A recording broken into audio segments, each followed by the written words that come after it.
It's Car Con Carne. Let's eat in the car. It's Car Con Carne. And now here's the star of our show, James Van Alstyne.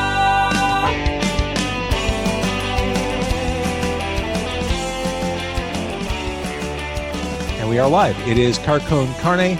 I'm James Van Alstyne, joined tonight by Amy Kartheiser. And tonight, we're talking about mental health. We're talking about suicide. Mental health is a topic I've made a point of coming back to frequently throughout the pandemic. It seems like now is the best possible time to be discussing this with some regularity. Amy created a charity called Under the Same Sky, and she's helping to normalize this conversation, normalize the conversation about suicide and mental health. Amy, this is uncomfortable to talk about. It would have been much easier for me to have booked a band for tonight's show, but I realize that's the problem. This is hard to talk about, but it needs to be talked about. Yeah, well, then thanks for having me as your guest. It's all about making the uncomfortable comfortable with suicide and mental illness, I believe. So it's a really important topic for me because I experienced it firsthand. My brother Mark died by suicide in 2014. And I think at the time, if I had heard that someone had died by suicide, I probably wouldn't have known what to say to them. And I would have probably shied away from them. And you know what? That's exactly what happened to me. So people would kind of run. I'd be picking up my kids at school and people would look the other way. People who I would normally have conversations with on a day-to-day basis just did not know what to do. And so they did nothing. And so my goal with our charity Under the Same Sky is to kind of bring the conversation out. Like I want suicide and mental illness to be where we are with cancer now. I look at when I was growing up in the 70s and 80s, cancer was always the C word and it was whispered and no one ever talked about it. And I literally in 6th grade had a friend whose mom died by cancer. And she never knew her mom was sick. She never knew her mom was going to chemo appointments because no one talked about it.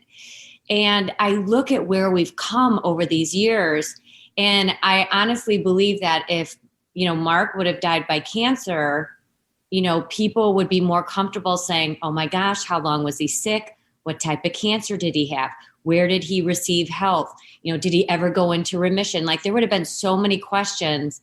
But because he died by suicide, everyone just kind of backs off and doesn't say anything. So it's really important for me to bring the conversation out in the open. I truly believe that not only helps survivors, but I think by bringing the conversation out in the open, as common as any other type of illness can be, not just mental illness, that we can help save lives by that too. So let's talk about what Under the Same Sky does as an organization. So it specifically raises money for people who are dealing with suicide to get them kind of that first conversation. So people who are dealing with suicide where you would normally lean on your friends, if you've lost someone, a dear one to a heart attack or cancer or in a car accident or something, you'd be able to lean on your friends for that conversation. But suicide isn't like that. No one knows what to say. No one wants to say anything. People shy away from it. So there's an amazing organization called American Foundation for Suicide Prevention. And my family and I became highly engaged with them after my brother died. We did a lot of walks. They have them all around the United States called Out of the Darkness walks. And they were wonderful for us because we got to surround ourselves with people who've been through exactly what we have. And the conversation with these thousands of people is very open there and people get it. But that first conversation you have, I think, is like a real deal breaker in getting yourself out there and being able to talk to more people about it. So we raise money for a specific area of American Foundation for Suicide Prevention called Healing Conversations. And Healing Conversations allows other people who are survivors of suicide as volunteers to talk to these people who make the phone call when they've lost a loved one. So you're building a network of. Yeah, exactly. So truth be told, and they know this too, I didn't even know they had this healing conversations until I came to them and said, hey, listen, this is what I'd like to do. And they're like, wow, we actually have a program where we do this. So I want to help raise funds so we can make this program bigger, so people are aware of it, so that we can get it all around the United States. In a time where it's not COVID, a lot of these people would meet one-on-one, but you probably need to be in a bigger city to have that volunteer. But if you're, somewhere in rural America and you don't have a survivor network close to you, now during COVID, it's really great because we've got this opportunity with Zoom and to be able to connect with people. But after this is over, we're hoping to keep building the network so everyone has an opportunity to speak with someone. And for me, it's not just one conversation, because this healing is never over. So when you're 6 months in, a year in, 4 months in, you're going to feel different, but you still may want to have those conversations with someone. So this will allow you to do that. Yeah, what interested me, one of the things that interested me when I read about this in the paper, you always hear about suicide prevention charities and initiatives. I don't, being detached from this, I don't often think about the impact on survivors, or I don't hear about initiatives like this. And it is brutal for friends and family members who live through this. And I think this is such an important thing, because this is something you'll be carrying for the rest of your life. Yeah, for sure. And suicide's, I've experienced death with loved ones through a different type of death, but suicide, man, it rocks your world. It leaves you riddled with guilt. Everyone, you're constantly rewinding conversations from 3 years ago, 2 days ago, a week ago, 6 months ago, and you're replaying them in your head. And then you're putting together stories and to see if you can figure out why, or what did you miss that you weren't able to help this person. And I feel like it's always a puzzle where you're never going to get all the pieces to put together. So many woulda, coulda, shouldas, that you're not necessarily going to have with another type of death. So it's really hard. Really hard to get through, for sure. So, there's the grief, there's what you just described, that kind of self-analysis of trying to figure out what could I have done. Is anger part of this cycle as well? Wrestling through that? What I learned through this with my family, I've got 5 siblings, my parents, is that we all grieve differently. So some people had anger. My brother was an identical twin. So his, Matt, my other brother, it's interesting. He had a lot of anger. And it was more so, why didn't he come to me? Why didn't he tell me? We've been this pair our whole lives. How could this have happened? So, and I never got angry. I was just more sad and devastated. But, I had aunts and uncles who were angry at him, so, everyone really grieved differently about it and found different emotions through their grieving process. So yeah, anger is definitely going to be part of it for some people, for sure. And this, again, is the benefit of something like Under the Same Sky, talking to people who understand those exact emotions you're going through. Yeah, absolutely. And like I said, all the people you're talking to are people who are survivors of suicide. So they've experienced what that aftermath is like, and can hopefully get you through on the other side of this grief in a healthy manner. You didn't start the charity right away after your brother died. You got some time. Afterward. So the way this charity started is kind of interesting, at least for me. Like I said, we've been doing walks with the American Foundation for Suicide Prevention, and I'm an interior designer by trade. So that's what I do. And this is where I interrupt you. For people watching on whether it's Facebook or YouTube, they're probably thinking, yeah, no kidding. We're looking at this perfectly beautiful, elegant home behind. Oh my gosh, you're so nice. No. Okay. So thank you. Uh-huh. So that's what I do. And so I found myself on a plane ride. I had a girlfriend who lived in southern France, and we were going to go shopping in these Brocanson markets.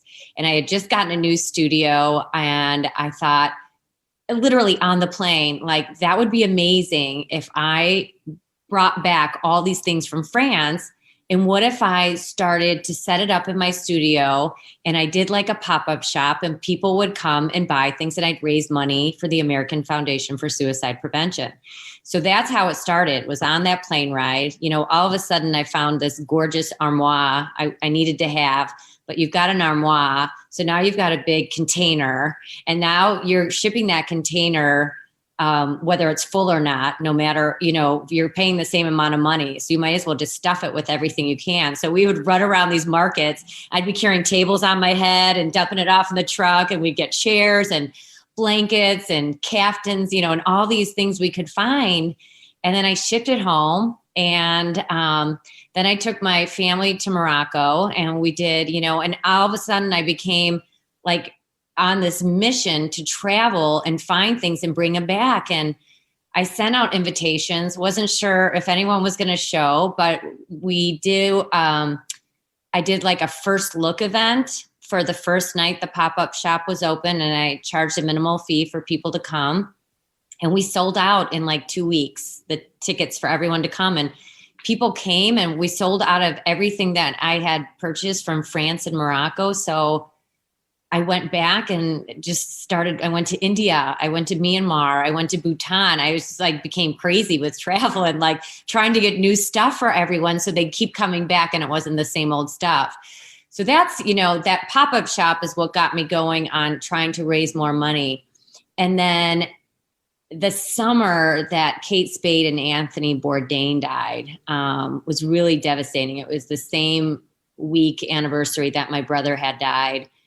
And I remember getting a phone call from my girlfriend, and she was like, okay, I love what you're doing with these pop-up shops, but this is big. We've got to do more. The suicide rate is unbelievable, 35% increase since 1999. So that's where, we started brainstorming and coming up with ideas. And when it came down to it, as we started to think about it over the years, what was happening to me was that every time someone lost someone to suicide, I'd get a phone call or a text, or someone on social media would reach out like, hey, do you mind if I have this person call you? Hey, do you mind if his sister calls you? She just lost her nephew. She just lost her dad. And so I was becoming this person, and I loved it that people felt that they could reach out to so that they could have this conversation, because you need it. But then that's where we came up with the idea of helping support. So this could be on a nationwide basis, that we could support those people who need that first conversation. So we still continue to do these pop-up shops. We actually love to do them in person, but we did our first COVID one in November. And, we did a live event, and we have a pop-up shop. We actually have the shop still open on our charity website. And so everything that people buy, 100% of the proceeds go to the charity. Wow. And then we also try and raise funds for the charity too. So cool. So as we're recording this interview, we're putting it live on Facebook. Tristan Engel says, time to end the stigma. Thank you for what you're doing. Oh, That's thank nice you to so see. much. Yeah, I'm pleased to do the work. So we were in this awful, isolating situation right now. No secret. It's such a tough time. I find myself especially concerned for children, what they're going through, with what that's going to look like from a mental health perspective years down the road. What can you, as a survivor, as someone who's talked to so many people, what can you say? What kind of, I don't know if advice is the right word, but what can you offer to people who are struggling right now? Yeah, well, I think it's, first of all, I think people need connection, so that's what makes this pandemic so difficult. And like you said, these people are isolated. And I love what you said at the beginning, that you're doing this at night to kind of keep busy and do something healthy for yourself, mentally healthy, and everything that you do your podcast. But if people could find just one thing to focus on a day, just one thing, it doesn't have to be big. It could be go for a walk around the block. I think if they can find one thing that's good for themselves mentally, and sometimes working in the physicality of it all, I think is a wonderful thing too. I also think other people, if they notice people are struggling, don't be afraid to have the hard conversations. I think that's really important, to be able to ask people, how are you doing? How are you feeling? Are you depressed? Are you thinking about suicide? bringing up the topic of suicide doesn't make people want to act on it anymore. It actually kind of deters them from it.